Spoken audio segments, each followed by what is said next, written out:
ഇപ്പോൾ തെരച്ചിൽ നടക്കുന്നതായിട്ടാണ് പറയുന്നത്. കാണാതായ 9 പേരിൽ 8 പേരെയാണ് കണ്ടെത്തിയത്. അത് വളരെ ആശ്വാസകരമായിട്ടുള്ള ഒരു വാർത്തയാണ്. അതെ അതെ അതെ അതെ ഇന്ന് വളരെ ആശങ്കയായിരുന്നു. ഇന്ന് രാവിലെ വരെ ഒരു 11 മണിയോട് കൂടിയിട്ടാണ് ഇന്നിപ്പോൾ വന്ന മത്സ്യത്തൊഴിലാളികൾ പോയിരുന്ന ആ ബോട്ടിന്റെ നിന്ന് വിവരങ്ങൾ ലഭിച്ചിട്ടുള്ളത്. അതോടുകൂടി അവര് ഒരു അവരുടെ ബോട്ടിന്റെ എൻജിൻ തകരാറിലായതിനെ തുടർന്നാണ് അത് ഒഴുകിപ്പോയത്. അപ്പൊ ആ എൻജിൻ അവർ തന്നെ അത് റിപ്പയർ ചെയ്ത് ശരിയാക്കിയിട്ടാണ് അവരിങ്ങോട്ട് ട്രാവൽ ചെയ്തത്.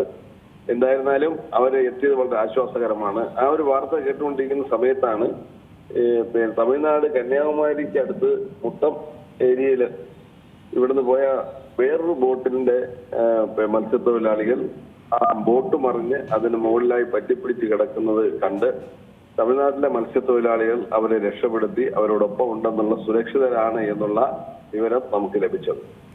അങ്ങനെ ഈ 2 നമുക്ക് എടുക്കാൻ കഴിഞ്ഞു. പക്ഷെ അതിനു മുമ്പ് മറിഞ്ഞ വള്ളത്തിൽ ഒരു 5 പേരുണ്ടായിരുന്നു. അതിൽ 3 പേർ നീന്തി വന്നു.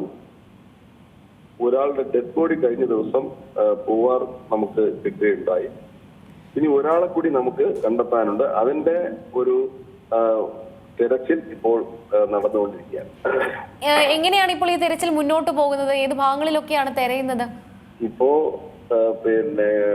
നമ്മുടെ തമിഴ്നാട് ഭാഗത്തേക്കാണ് പോകുന്നത്. കുളച്ചിൽ അങ്ങോട്ടുള്ള ഏരിയയിലേക്കാണ് പോകുന്നത്. ഒഴുക്ക് ആ ഭാഗത്തേക്കാണ് എന്നതിന്റെ അടിസ്ഥാനത്തിലാണ് ആ ഭാഗത്ത് തെരച്ചിൽ നടത്തുന്നത്. നാളെ പ്രാദേശികമായിട്ടുള്ള മത്സ്യത്തൊഴിലാളികളും തെരച്ചിലിന് പോകും എന്നുള്ള വിവരമാണ് നമുക്ക് ലഭിക്കുന്നത്. അങ്ങ് ഈ മറൈൻ എൻഫോഴ്സ്മെന്റ് സംഘവുമായിട്ട് ചർച്ച നടത്തിയിരുന്നു. അവരുടെ നേതൃത്വത്തിലാണ് തെരയുന്നതെന്ന് വാർത്തകൾ പുറത്തു വരുന്നു.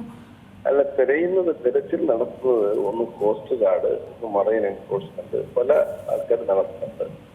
കോസ്റ്റ് ഗാർഡിന്റെയാണ് നമുക്ക് ഉൾക്കടൽ വരെ പോകാൻ കഴിയുന്ന ബോട്ടുകളുള്ളത്. അപ്പൊ ആ നിലയിൽ അവർക്ക് അവരുടെ കാര്യക്ഷമമായ ഒരു നടത്തും എന്ന് തന്നെയാണ് പ്രതീക്ഷിക്കുന്നത്. നമുക്ക് വേണ്ടത് ഒരു ഏരിയൽ സെർച്ച് ആണ് വേണ്ടത്. അത് നമുക്ക് ഉച്ചയ്ക്ക് ഡോണിയർ വന്നു പോയി. പക്ഷെ കാര്യക്ഷമമായിട്ടുള്ള ഒരു ഹെലികോപ്റ്റർ ഉപയോഗിച്ചുകൊണ്ടുള്ള താഴ്ന്നു പറന്ന് ഒരു തിരച്ചിൽ നടത്തിയാൽ പെട്ടെന്ന് ആളെ എവിടെയെങ്കിലും കുടുങ്ങി കിടക്കുന്നുണ്ടെങ്കിൽ നമുക്ക് കണ്ടെത്താൻ കഴിയും. അപ്പൊ അതുകൂടെ കിട്ടിക്കഴിഞ്ഞാൽ പൂർണ്ണമായ ആശ്വാസം നമുക്കുണ്ടാവും. ഈ കടലിൽ പോകരുതെന്നുള്ളൊരു നിർദ്ദേശം ഭേദിച്ചായിരുന്നോ ഇവർ കടലിൽ പോയിരുന്നത്? നിർദ്ദേശം ഉണ്ടായിരുന്നു. ആ നിർദ്ദേശം ലംഘിച്ചു പോയത് ശരിയായില്ല എങ്കിൽ പോലും ഇപ്പൊ നമുക്കറിയാം, ഓരോ വർഷവും 50-60 ദിവസങ്ങൾ കടലിൽ പോകരുത് എന്നുള്ള ഇത് കിട്ടുകയാണ്, മുന്നറിയിപ്പ് ലഭിക്കുകയാണ്. ഈ ദിവസങ്ങളിലൊക്കെ അവർക്ക് കുടുംബം പുലർത്താൻ പറ്റാത്ത സാഹചര്യമാണ്.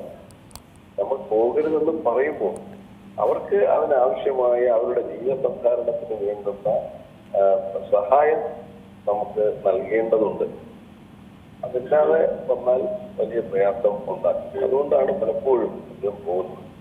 നമ്മൾ വളരെ കാലമായി ആവശ്യപ്പെടുന്നതാണ് സർക്കാരുകളോട്, ഒരു അലർട്ട് ഉണ്ടായാൽ അതിന് കുറച്ച് ഒരു മുന്നറിയിപ്പ് വരുന്ന സമയത്ത് മത്സ്യത്തൊഴിലാളികൾക്ക് ജീവിക്കുന്നതിന് വേണ്ടി ഒരു ചെറിയ സാമ്പത്തിക സഹായം അവർക്ക് ചെയ്യേണ്ടതുണ്ട്. അതാണ് പലപ്പോഴും ഈ മുന്നറിയിപ്പുകളെ അവഗണിച്ചു പോകാനുള്ള പ്രധാനപ്പെട്ട കാരണം അതായിട്ടാണ് ഞാൻ കാണുന്നത്. പുതിയ വാർത്തകളും വിശേഷങ്ങളും ഇനി വിരൽ തുമ്പിൽ. എല്ലാ ഡിജിറ്റൽ പ്ലാറ്റ്ഫോമുകളിലും ഇപ്പോൾ സീ മലയാളം ന്യൂസ് ലഭ്യം.